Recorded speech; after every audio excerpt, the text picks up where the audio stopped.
Assalamualaikum warahmatullahi wabarakatuh. Perkenalkan, nama saya Salsabila NIM 230513762, Prodi Ekonomi Syariah, mata kuliah Makroekonomi Islam, dosen pengampu Ibu Oki Sania Rizky SEME.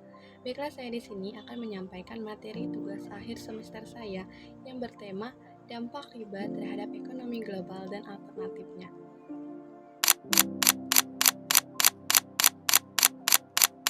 Dalam konteks ekonomi global, riba telah menjadi topik yang kontroversial dan seringkali dianggap sebagai salah satu masalah utama dalam sistem keuangan modern. Dalam hukum Islam, riba atau bunga pinjaman merupakan praktik yang dilarang keras karena dianggap merugikan pihak yang lemah dan menciptakan ketidakadilan dalam transaksi ekonomi. Kamu tahu tidak, kondisi ekonomi dunia saat ini tengah menghadapi krisis keuangan global loh. Secara umum, penyebab terjadinya karena kebijakan krisis, yaitu pinjaman berlebih dan kebijakan yang dibuat oleh bank. Sebenarnya, terjadi krisis ekonomi saat ini tidak terlepas dari praktek atau aktivitas ekonomi yang dilakukan yang bertentangan dengan nilai-nilai keislaman, yaitu adanya praktik dalam Islam yang disebut riba dan maisir, diterapkan pada perbankan konvensional. Kamu tahu, krisis ekonomi pada tahun 2008 yang terjadi di Amerika Serikat bersumber dari kerapuhan moral manusia dalam mengelola keuangan yang terjadi karena naiknya suku bunga yang diberikan bank untuk kreditor. Betapa tidak bermoralnya manakala orang-orang yang hidup yang kaya yang mampu berinvestasi kepada bank diberikan bunga yang kecil, sedangkan orang-orang yang pas-pasan harus membayar utang kredit dengan bunga yang lebih tinggi. Ini terjadi karena sistem ekonomi ribawi telah menimbulkan ketidakadilan pada ekonomi.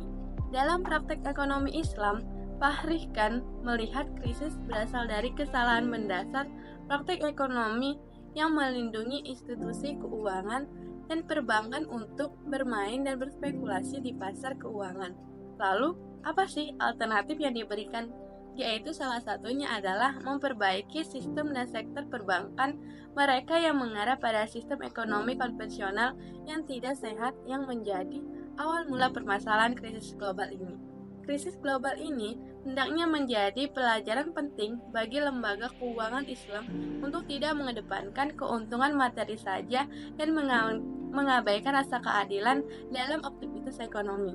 Maka Islam menawarkan suatu instrumen dan sistem yang dapat menyalurkan modal atau uang sebagai mata air ekonomi sehingga dapat membawa dampak kemaslahatan bagi kehidupan sosial yang berkeadilan.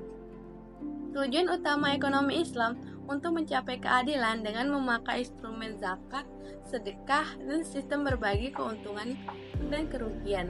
Sistem keuangan Islam ini sebagai alternatif menghadapi krisis keuangan saat ini yaitu dengan metode profit loss sharing. Kalian tahu tidak metode profit sharing itu apa? Yaitu antara dua pihak atau lebih untuk berinvestasi dalam proyek di mana menggunakan dasar berbagi keuntungan dan kerugian. Ekonomi Islam berpendapat bahwa PLS ini didasarkan pada dua model pembiayaan yaitu mudharabah dan musyarakah. Dengan profit loss sharing, bank dapat menghindari krisis keuangan global dengan lebih efektif. Jadi, sudah tahu bukan masalah utama dalam krisis ekonomi ini apa? Yaitu adalah riba dan ketidakadilan dalam ekonomi. Maka dari sinilah sebagai masyarakat yang sudah mengetahui tentang bahayanya riba, mulailah dengan langkah kecil yaitu menghindari riba tersebut dengan menabung dan berinvestasi kepada keuangan syariah. Sekian dan terima kasih.